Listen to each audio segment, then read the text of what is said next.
What's up traders? This is Faris with Trade with Tex, and today I wanted to make a quick video outlining my outlook for the S&P 500 and just general stock market. At the moment, I think that Thursday and Friday were pretty concerning in terms of how much sell pressure we saw in the market. So for new traders, because I know you guys have been getting your ass kicked in this market, I wanted to highlight some short-term and intermediate term targets for the S&P and just kind of what to expect over the next couple of weeks. Okay.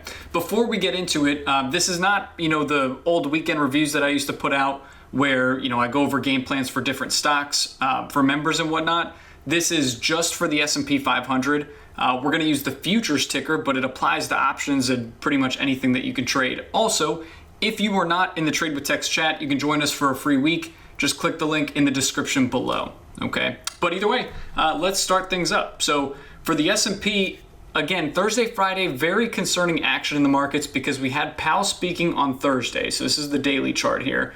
And you could see that we had a little bump in volume, didn't really take a whole lot.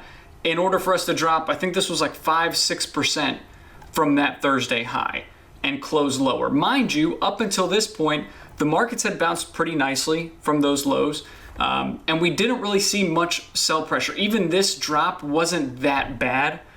We didn't see a ton of names take a beating. Friday was the first time we saw energy stocks and some of the other big sectors pull back. So what I wanted to address early and just kind of my concern, there is a short-term Fibonacci signal that we use in the chat room that has fired off a sell signal as of last Thursday, right?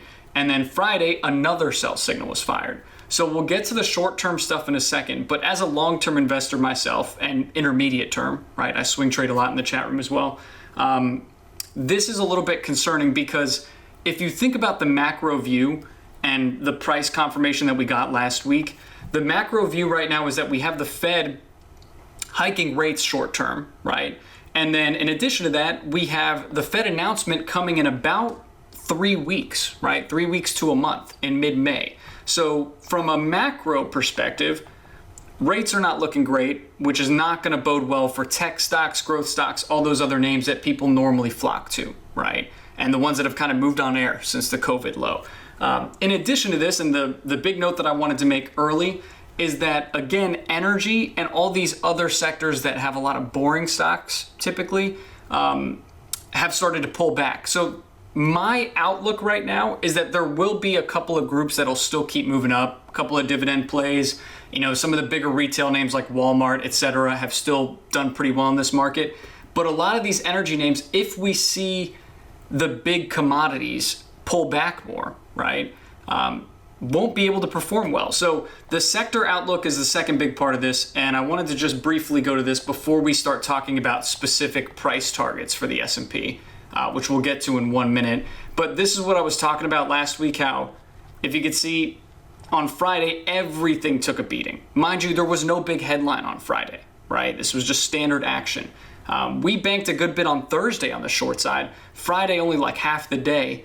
And it's because a lot of these were green for the majority of the day, right? These groups, consumer defensive specifically, have not really underperformed much lately, and they should outperform in a high inflation environment. So if you look at the daily, weekly, and monthly performance, there's a really clear difference here, especially between the weekly and the monthly. This is just the FinViz sector view, right? So we're just looking at the different sectors here. It's a really easy way to look at what's in play and what's underperforming.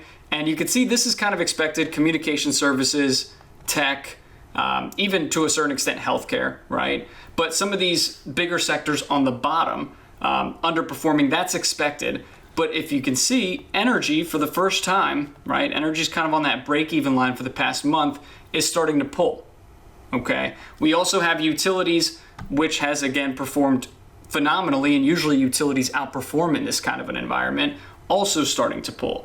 So if we don't see those names day-to-day stabilize, like if we see the energy sector ETF selling off with the markets consistently, we could easily slowly melt down to new lows in the span of a couple of weeks, okay? So from a macro standpoint, again, things were all fine and dandy a couple weeks ago, but as soon as Powell hopped on the 50 basis point hike for May, things got a little bit complicated again. And you could see new guys, they've been blaming the market sell-off on Russia, right? They don't really know what they're talking about, but it doesn't really matter what the big narrative is, what the big headline that's being pushed for the sell-off. Price confirms, right? So when we get price confirming and this illiquid environment where volume is still pretty low, that means that even one small headline can lead to these 2-3 down days, right? 2-3% specifically what I'm referring to, or even a 5% pull in 2 days, right? Normally we look at this and go, oh man, we're gonna bounce this into Monday, but that's not the case this week, right? We'll probably get a couple of bigger short-term bounces, but ultimately we are expecting lower over the next week. So let's talk price targets, right? Because I mentioned this Fibonacci signal. I know some of you guys probably already use technical indicators on a regular basis, but people use fibs differently. The way that we use them has proven to work in the past for us very well. That's why we banked so much this week. But if you look at the larger time frames here for the S&P, we'll work our way down. This doesn't have any of the key levels. I'll add them in 1 second. If you look at the monthly, right, so each one of these candles representing 1 month, one little trick that we use for our fibs is that we use the fibs drawn, and I'm not going to walk through the educational side of it, I'm just going to show you. We use the fibs drawn on the prior monthly candle, right, because it pretty much encapsulates what the recent action has been. And we use the two key fibs, the 50% and the 61.8% fib, as indicators for the trend, right? So, for example, if the monthly candle had broken upward in this scenario, this is a perfect example, and failed to hold, right? And then on the next candle, we cross back below the 50% line, that projects a move like this to the downside, right? And a lot of you guys might understand this concept because basically with this kind of a move for a continuation play, it's the same thing as day trading when we're playing those momentum plays to the upside. We use what has happened previously as a measured move and use the fib extensions as targets. So in this case where we cross below the 50% line here, I'll show you short term. This was Thursday. We dropped down to that 50% line on the dot, right? But it was a lower closing price. That was the sell signal, right? Lower close relative to all of these days. Okay, so that's the first sell signal that was fired. This was the second because we crossed below that 61.8% line. So from a monthly candle perspective, just using the fib strategy that we use, the 50% close lower was on Thursday, and then immediately after on Friday, we got another sell signal. That's where the short-term concern comes in. Okay, so what this means for the S&P is basically if it does not reclaim 43.21 early this week and show significant strength above it, so you can kind of see the likeliness, pretty unlikely, then what that means is that we should be going down here. And I'll show you all the key levels now. It's funny that this is titled my blank drawing set. It's anything but blank, but you guys don't want to see this crap, right? That's too much. So let's simplify a little. So basically, I'm going to zoom this out to the weekly because I think the weekly gives us a good view of what has happened over the past few years because this is a 3-year, 1-week interval.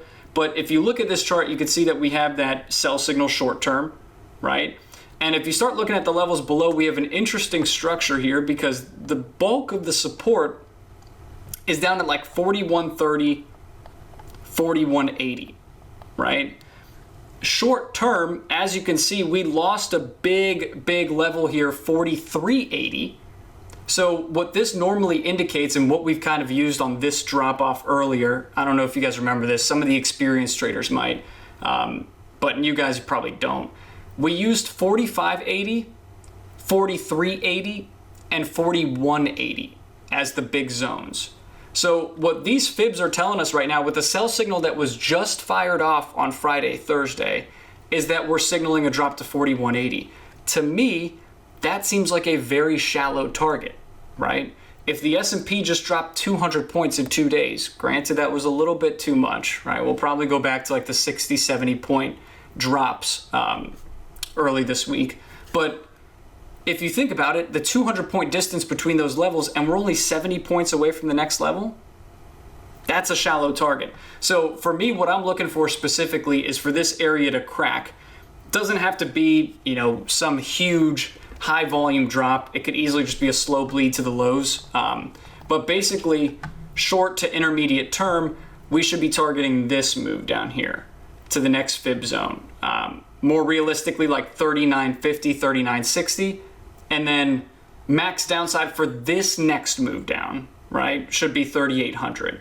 And for the long term, guys, because again, I reinvest all of my day trading profits into my long-term portfolio. That's the majority of my income. So with that being said, if you zoom it all the way back out again, my place for the buy and load the freaking boat area is here. I'm not one of those guys who's projecting a downside move down to 0 for the S&P. I'm not that stupid. But even if we do slip without a recession, right, without anything that big on the macro front, down here is where we have all of the beautiful dip buying opportunities in the world. 3,400, 3,490 for the S&P. Okay, I don't think that'll hit, to be honest. I think that's kind of unrealistic. But short term to intermediate term, we know that this is a pretty likely target area down here. Okay, so early this week, we're going to be looking for 4,100s realistically, right? As long as the S&P stays below 43.21. And remember, that's your magic number for the hedge, right? Under 43.21, you can put hedges back on more heavily in your long-term portfolio. And it's not to score on a big downside move. It's just to protect your ass. That's it. Okay? So for the S&P, I wanted to hit those few notes real quick right off the bat. The lower targets, basically 39.53 is the big target for this move, but 3,800 should be the max downside short term. Okay? And then again, next zones below 41.86, 41.36. Those are both big key levels. Okay? And as long as we stay below 43.21, there's very limited chance of a bounce back. All right? But again, remember, Fed coming up in a few weeks, more specifically, the most important data release that is on deck is next Friday. We have some macro data that the Fed considers pretty important for inflation. If you need a good laugh, right? Like they know what's going on with inflation. But that's on Friday. So realistically, up until Friday this week, bears could keep control based off of those fibs.